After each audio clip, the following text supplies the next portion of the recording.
sa gabing puno ng ilaw at kasuotan. Alam mo bang may kasaysayang nakatago sa dilim? Isang selebrasyon na ginamit ng mga pagano para kausapin ang mga kaluluwa ng patay. Ito ang Halloween. Pero hindi mo pa alam ang totoong kwento nito. Tayo na't alamin kung ano ang nasa likod ng Halloween o undas. Alam mo ba na ang Halloween at undas na kinagisnan ng marami ay hindi pala galing sa ating bansa o sa relihiyon, kundi sa mga sinaunang pagano na sumasamba sa mga espiritu at Diyos-Diyosan? Sa video na ito, alamin natin ang totoong pinagmulan ng Halloween at kung bakit dapat natin itong pag-isipan bago makisama sa pagdiriwang nito.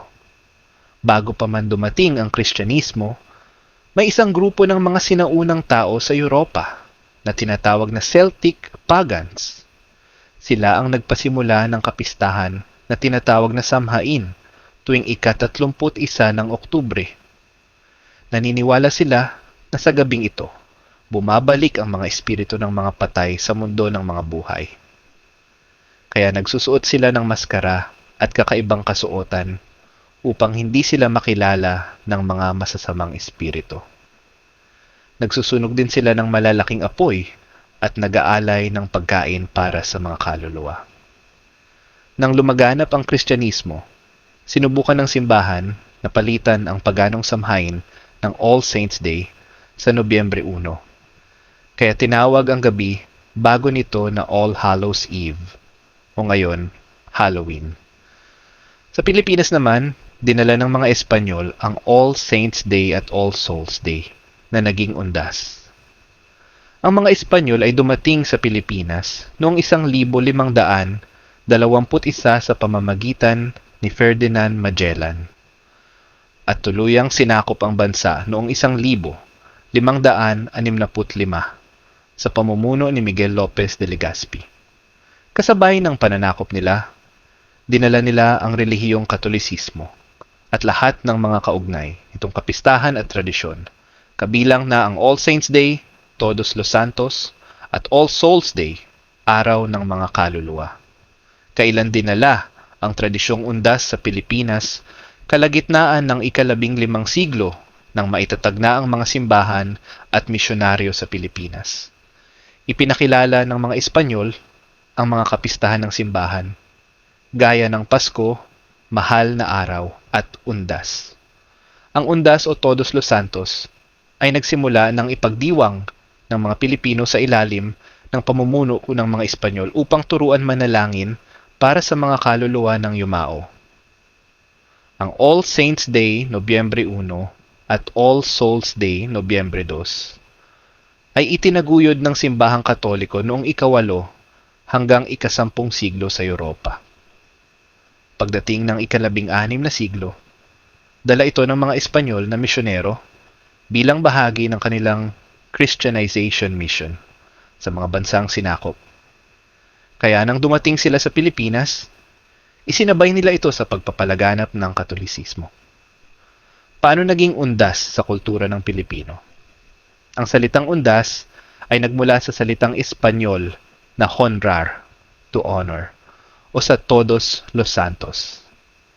Sa paglipas ng panahon, naging lokal na version ito ng All Saints at All Souls Day.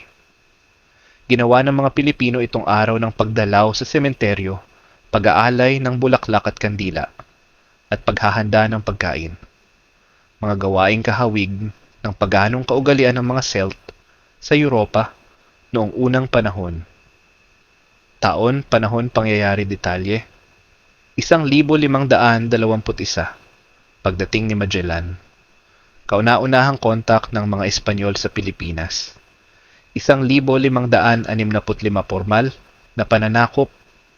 Nagsimula ang Kristyanisasyon ng bansa. 1510 taon. 16 na siglo. Pagpapalaganap ng Katolisismo. Itinatag ang mga simbahan. Ipinakilala ang mga pista at ritual.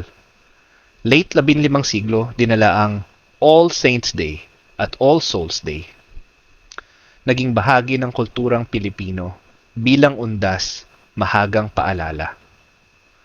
Ang undas na nakasanayan nating ipagdiwang ay hindi orihinal na kaugaliang Pilipino, kundi impluensya ng mga Espanyol na nag-ugat pa sa mga pagano sa katolikong tradisyon sa Europa.